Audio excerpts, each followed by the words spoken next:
Shanghai had an ongoing sex blackmail ring for nearly 20 years. Chinese officials covered it up because they were in on it. And now, Chinese censorship won't let anyone talk about it.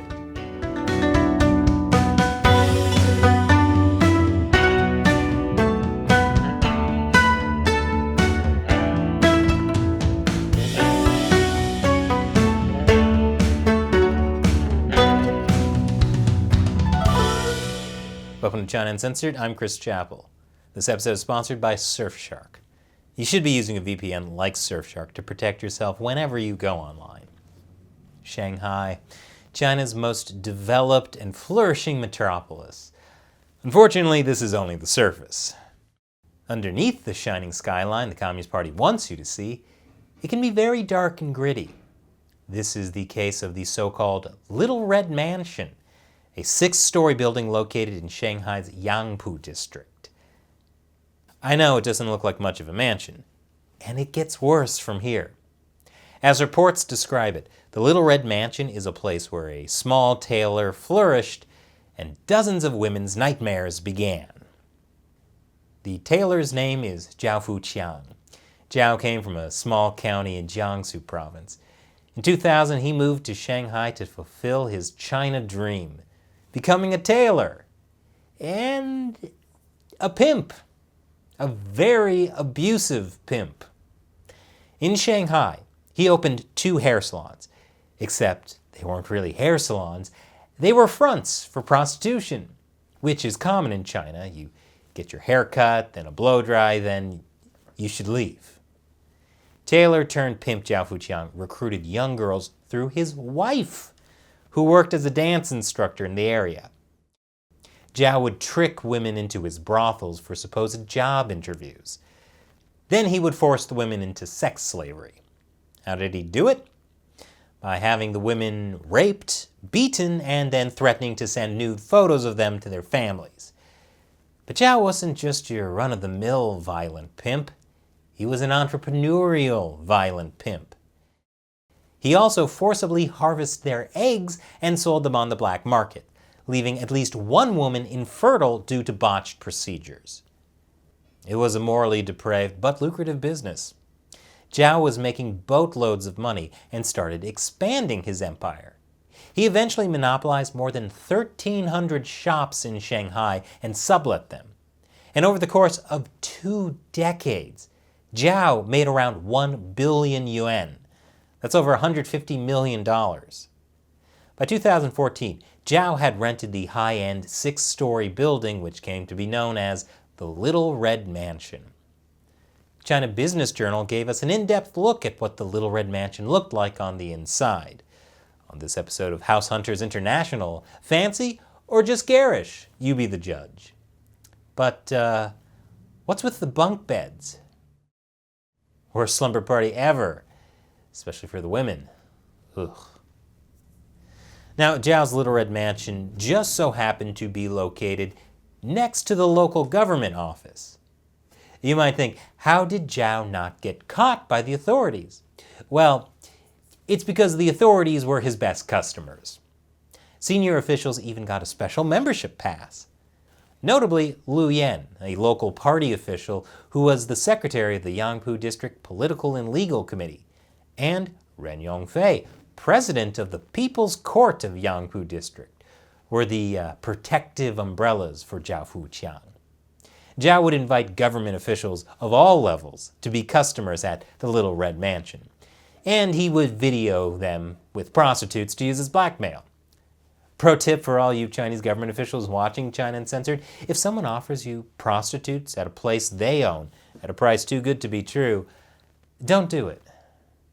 So blackmail might explain why, when the women Zhao victimized would go to the police told them to go home. So Zhao Fuqiang was living the China dream: start a small business, make tons of money, and don't worry about all the people you abuse on your way up. But eventually, the tide turned against Zhao. More after the break. Welcome back. One of the victims of the Little Red Mansion was a woman who's going by the pseudonym Chen Qian. She had just returned to China from studying in the US when Zhao Fuqiang recruited her. Zhao had offered Chen a job as an operations specialist with a high salary. She soon learned that wasn't really the job. Reports mention how in 2017, Zhao let Chen out to make trips to the bank. That's when she would try to report Zhao to the police. In response, police would ask Chen, "Don't you and Zhao Fuqiang have a good relationship, though?" Which is another way of saying, don't ruin it for everyone else. It was not until 2019 that a report letter issued by a dance teacher who was also imprisoned was discovered by the anti-triad and evil supervisory team dispatched by the Central Committee of the Communist Party of China to Shanghai. At the time, the CCP was actively cracking down on gangsters, and Zhao Fuqiang's horrific and evil deeds were able to be uncovered. So why on earth did it take until 2019 for central authorities to finally realize what was going on? Well, it didn't. A lot of people knew about it, but the local authorities were protecting Zhao. Remember, Zhao took blackmail videos of them. But this took place in Shanghai. Shanghai has long been a stronghold for the faction tied to former Chinese leader and power toad Jiang Zemin. And Xi Jinping is in an ongoing political power struggle with Jiang. So it makes sense that as Xi Jinping gains more and more power, he's using it to target his political enemies, party officials in Shanghai tied to Jiang Zemin. And while you won't read about it in state-run media, my guess is that the takedown of Zhao and all those officials he had blackmailed is connected to Xi Jinping using his so-called anti-corruption campaign to target Jiang Zemin's people. And in this campaign, Zhao Fuqiang was arrested. I can't really explain the hood, though. In September 2020, a Shanghai court sentenced Zhao to death with a 2-year suspension. That usually gets commuted to life in prison. And more than 10 local officials and state-owned enterprise personnel, including Wu Yan and Ren Yongfei, were sentenced to between 1 and 17 years for bribery and other crimes. And then, earlier this month, the topic started coming up again, becoming one of the top trending searches on Chinese social media platform Weibo.